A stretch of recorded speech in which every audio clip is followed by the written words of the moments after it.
I was 4, my brother was 6, and my cousin was 9. We were at my neighbour's house on their trampoline. The guy only had kids every other weekend, so he let us use his trampoline whenever we wanted to.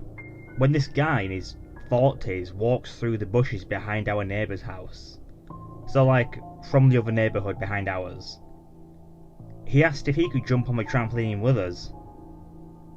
We nervously looked at each other but didn't answer, but he got on anyway. He was really awkward and kept his knees bent and acted like he didn't know how to jump and kept falling on top of our right knee of my cousin. After a few minutes, he said he had something in his house to show us, and we followed him there. Don't ask me why. He offered us food, but none of us took it. He told us there was a game downstairs. We started to walk down the stairs when the door was shut and locked from the outside. When we turned around, we realised my brother and I were alone in this guy's basement. He and my cousin weren't in the basement with us. We were locked down here for about 6 hours. There was a card table with Chinese playing cards of some kind and a row of about 4 twin-sized beds laid up against the wall, and porn on the TV was paused at a scene with a naked woman on a table with a knife to her neck. I'm not sure to this day how the police found us so quickly, but I found out years later that my cousin, she was raped by that man in the upstairs house. I was so young that, after all the questioning with the police, it wasn't talked about at home. And then when I was about 7, I started to have this recurring nightmare or repressed memory of the whole thing. So detailed, down to the colours of the walls and the smell and the feeling of anxiety. After having the nightmare for practically a year straight, my mum told me that it actually happened. My brother and I ended up comparing stories, and it still shocks me how perfect my memory of it is when I was just 4 years old. I had just turned 21 a couple of months prior, and so I was still learning my limits with alcohol, as I hadn't really drank before. I was out dancing with friends, and I remember my boyfriend getting me a bottle of water when we got to the second dance club. Then, I don't remember anything. I blacked out, and then I woke up lying in the back of some random car with 2 foreign guys in the front. I started freaking out and crying. I asked where my friends were and that I wanted to be taken back. They lied to me and said my friends had ditched me at the club, that they didn't care about me anymore, and so they decided to take care of me instead. I blacked out again. I came around again, not knowing how long I'd been out, and realised they had stopped the car and some other people were coming in. 3 girls.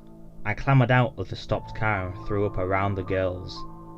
I begged the girls to let me go back home, to take me to my friends, but all they said was that the guys would take care of me.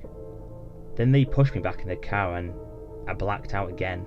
The 3rd time I came round, I was being led into a house, and it was just the driver leading me to the back of the house to a basement. He put blankets on the floor, taking them from a bed, and said he was staying with a friend and didn't want me on the bed. I was still crying, confused, asking to go home, but he ignored me. I blacked out again. I woke up, but this time I was almost naked. The guy was trying to take off the rest of my clothes. I begged to go home, and he said he would take me home, but only if I had sex with him. I cried, and he pulled me down. Needless to say, the rest of the night went like that. I cried the entire time. He'd get mad at me for crying, saying I owed him for everything he was doing for me, and that I was ruining the mood, and that he'd only let me go if I had sex with him over and over. I even had to beg him to use the bathroom, and he stood at the door and waited for me.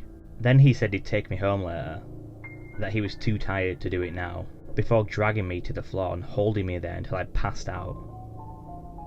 I was terrified. I thought I'd never see anyone again, that I'd die at 21, scared, in the presence of a stranger, or forced to do things for an end goal that would never actually happen. In the morning he joked that he'd taken me out of state, and threw my clothes to me, telling me I could walk home with no phone, no cash, or that he could drive me. Then he grabbed me and took me back to his car, and then drove me home. The sea raged as the waves crashed into each other like lightning, and the skies thundered in anger. It was a night for shipwrecks and mysterious creatures to roam the waters. That's when she surfaced, leaving the depths of the ocean, her hair as violent as the water. She knew she would find him here. All she had to do was sing. His eyes opened to the blue skies, with orange and purple starting to fill the cracks, spreading like a disease. It was odd for him to be up at this time. He rolled onto his back, kicked around under the covers, and shut his eyes, determined to go back to sleep.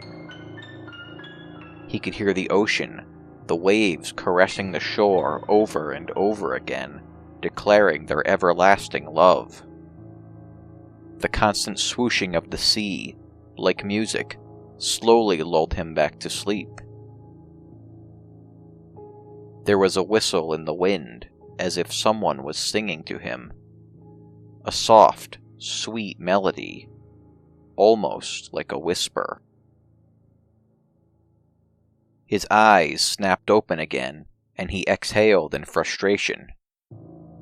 He threw his sheets aside. There was no way he was going to fall back asleep. It was a cool seaside morning, too early to be bright. The light had barely touched the ocean. People were still dreaming, still lost in their own head. It felt odd to be up at this time. And there it was again, that music in the air, an alluring brush of sound in the wind.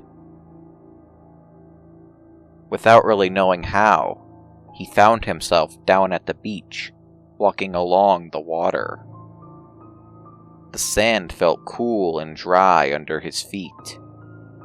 Minutes passed, hours maybe, he wasn't sure.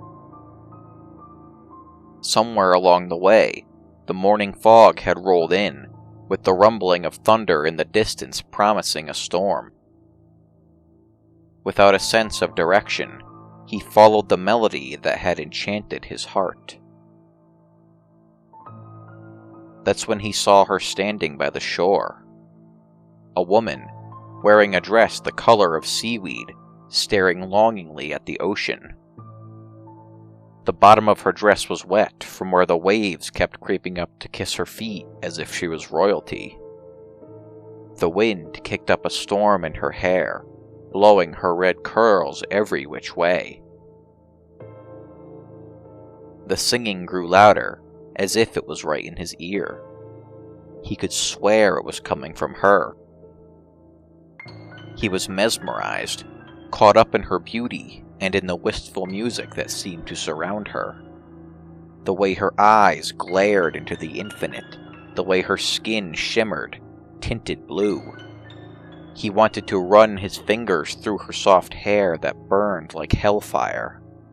He longed for her to sing to him, her beautiful song of lust and agony, her melody so haunting and seducing, calling him, asking him to come with her, swearing to him her body, her soul, her voice, with words from another world, promising him the softness of her breast, but also that beneath them, even if it was cold and full of bad intentions. But something felt wrong. Deep inside, he was trying to fight her, resist her. "You want me," she whispered, her voice echoing in his head. "Come with me." And she reached out to him with hands that were ready to drag him to the bottom of the ocean. He wanted it all, to love her, hold her. He wanted to wrap his hands around her pretty little neck and squeeze until her charm was broken, feel the magic be crushed under his fingertips. "No," he choked, barely being able to get the word out. Her head snapped around to look at him, her eyes stormy with rage, the sea raging with her. The skies grayed as her face turned into a sinister smile, her eyes locking him in a gaze, and when she sang, it was almost painful. He wanted her to stop, but her voice cast a spell, like giant hands wrapping themselves around him, pulling him closer. His resistance left with the wind. He wanted to belong to her story, a story of magic and mystery as deep and dark as the ocean. He wanted to be free. But her voice captured him, and her filthy lies entranced him.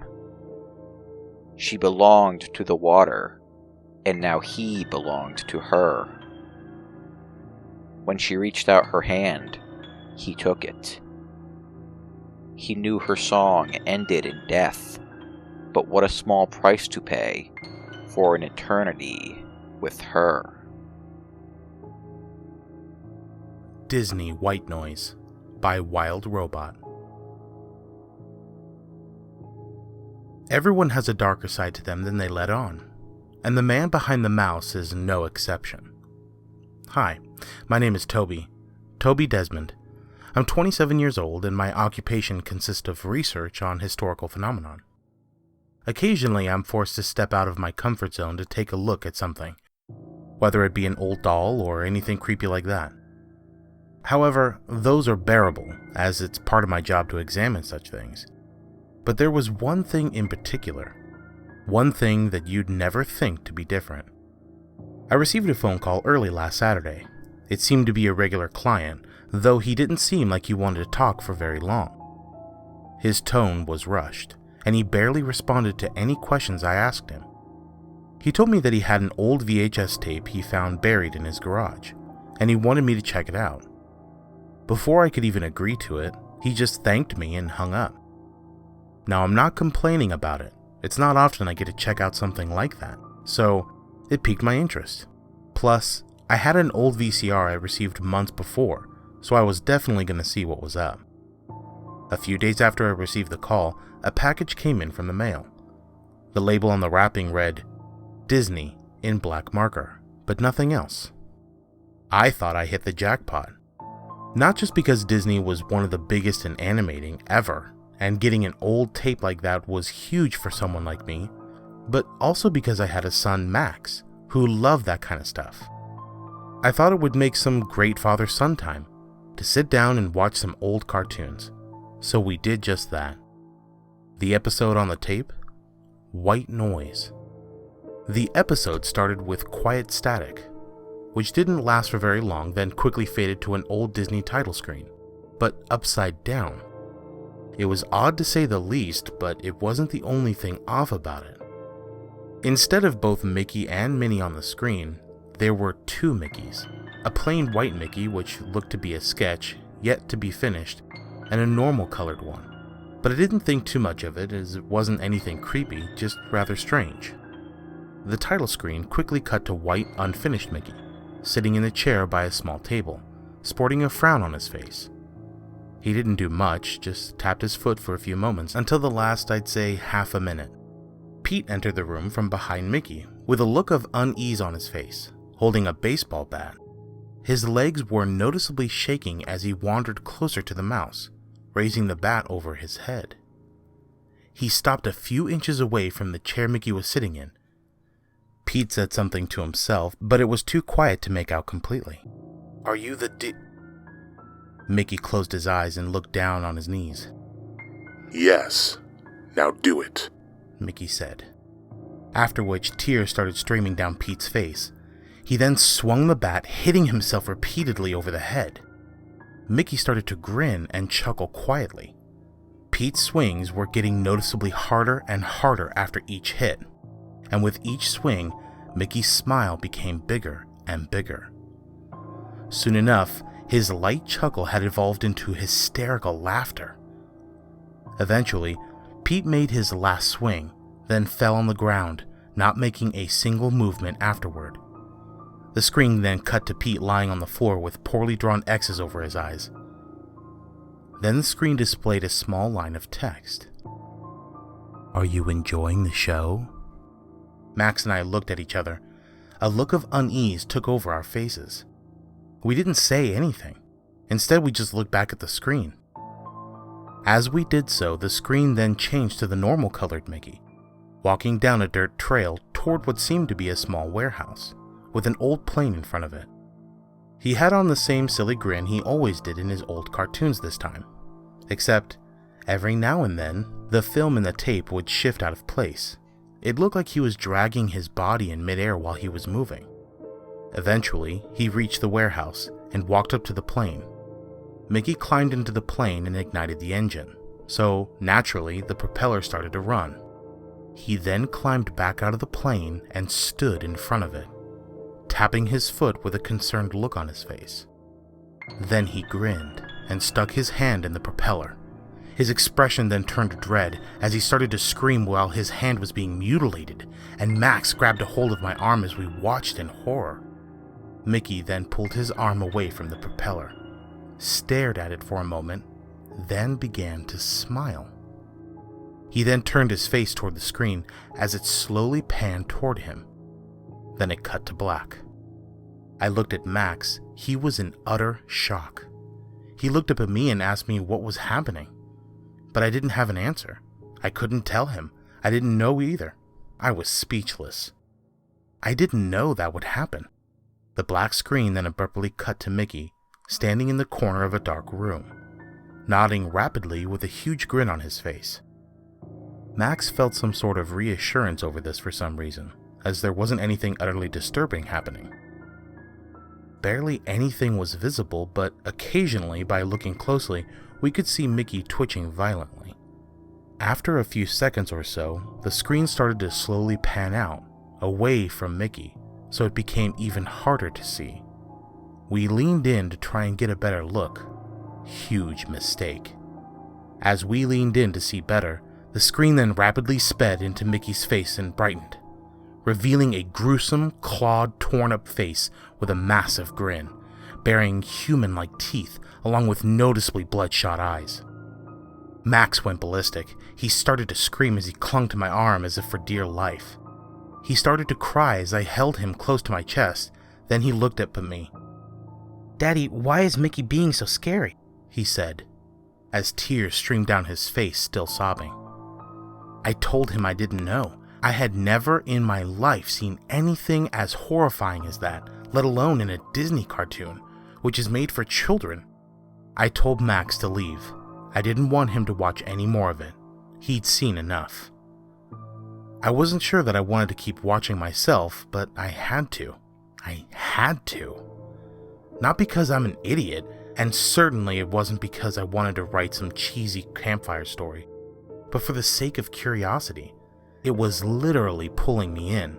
I had to finish it. There was no way I could stop it. The episode then cut to a straight line of text in front of a jet black background. Ha ha ha, H-A, repeatedly over and over again. No noise at all, just text. It then abruptly jumped into the mutilated Mickey's face, closer to the screen than before, and a loud, distorted moan rang through the speakers. I closed my eyes in an attempt to avoid the image, but I could still see it faintly in my head. After a few moments, everything stopped. I heard a faint fuzzy sound. I opened my eyes and looked up at the screen to be met with static. I thought it was over, and I let out a sigh of relief and reached for the remote sitting beside me. No. I stopped and looked back at the screen to find the static slowly fading, revealing a plain white Mickey face buried beneath the static. My mouth hung open while I stared at the mouse.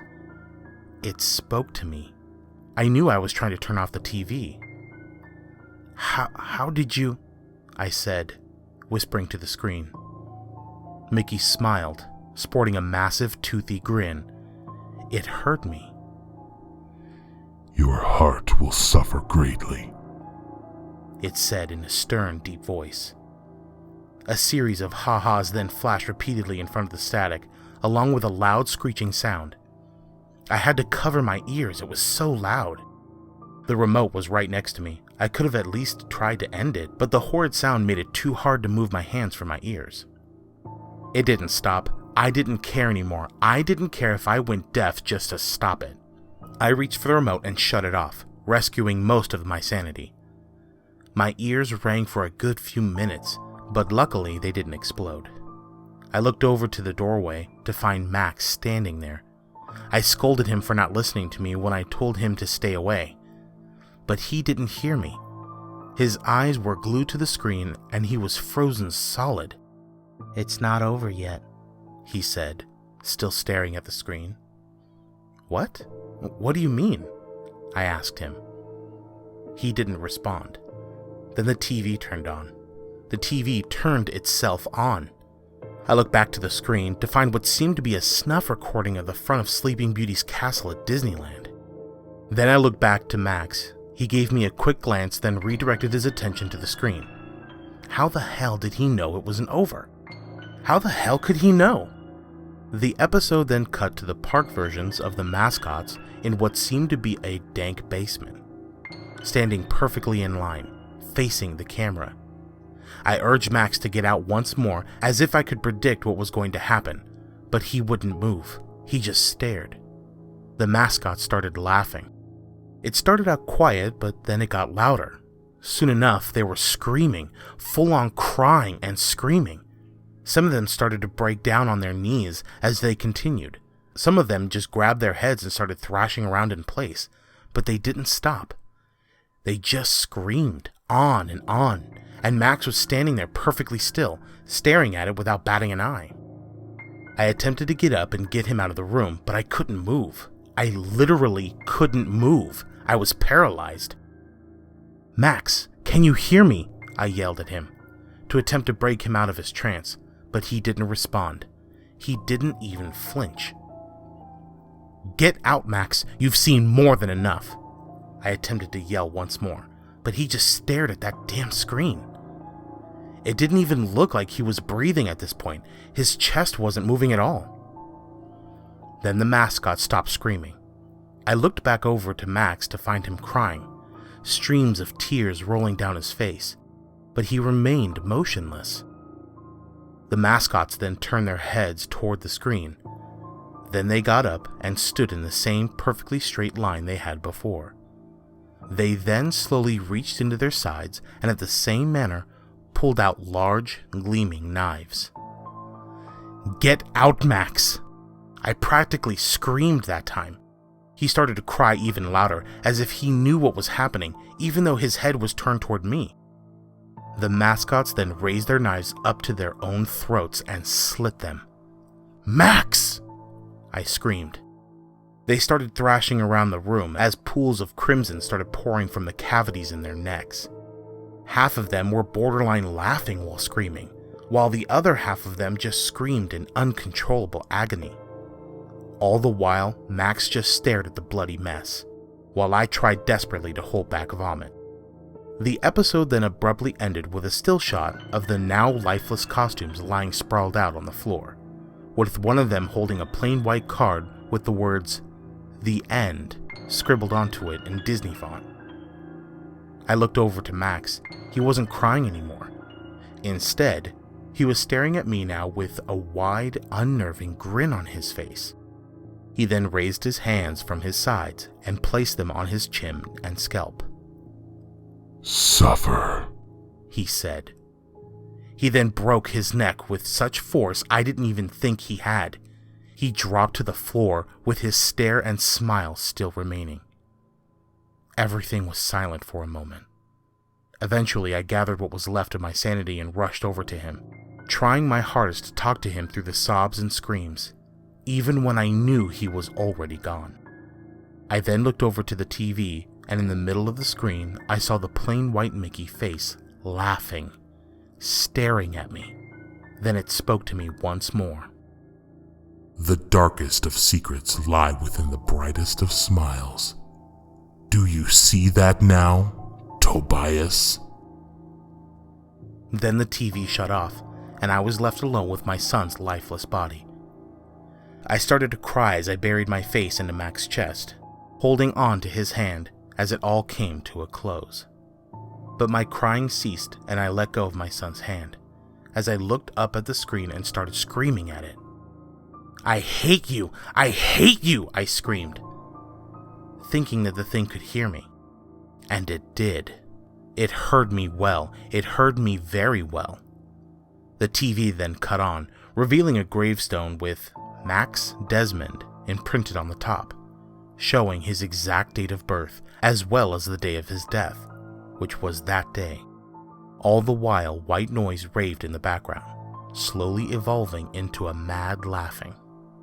The screen then cut to the white mouse, continuously laughing, and he didn't stop. I wanted to laugh too, I really did. The whole situation was a mess. And it was my fault, all of it. Being a crappy father was all I could take. I was the one technically responsible for Mac's death, but I didn't care anymore. I really didn't. But I wanted the laughing to stop. I got up and quickly reached for the power button on the side of the TV, but something held me back from doing so. My arms were being forced behind me as the laughter slowly ceased. Then a voice I hadn't heard before came through the speakers and spoke to me as I remained in my submission. "We're not done with you yet." There is a website that offers its users the choice to experience the ultimate horror.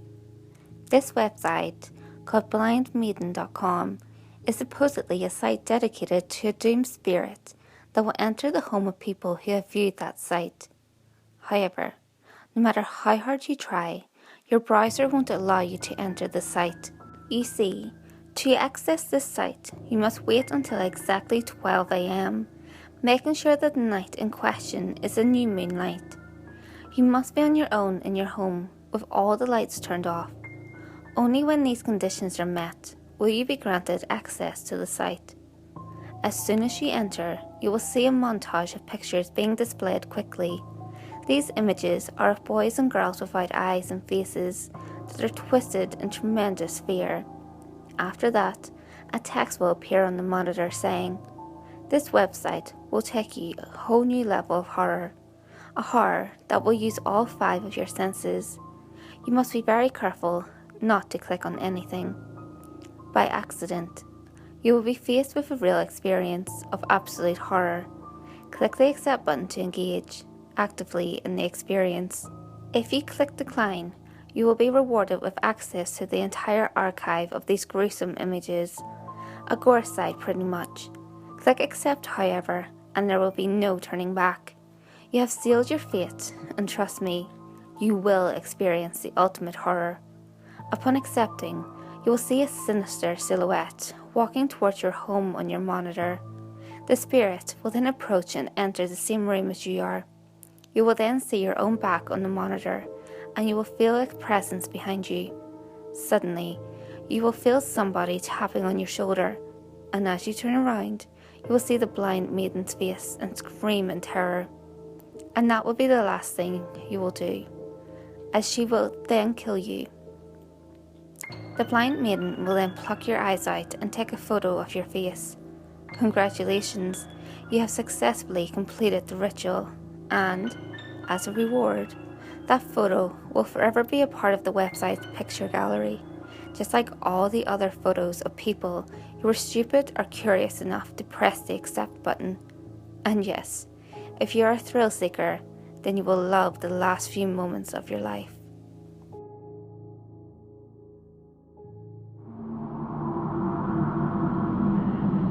Hey guys, I hope you enjoyed this video. I just wanted to say thank you to NathanDuce TV, Alan's Door and TheShadowReader for taking part in Collab Week. These guys make some great content.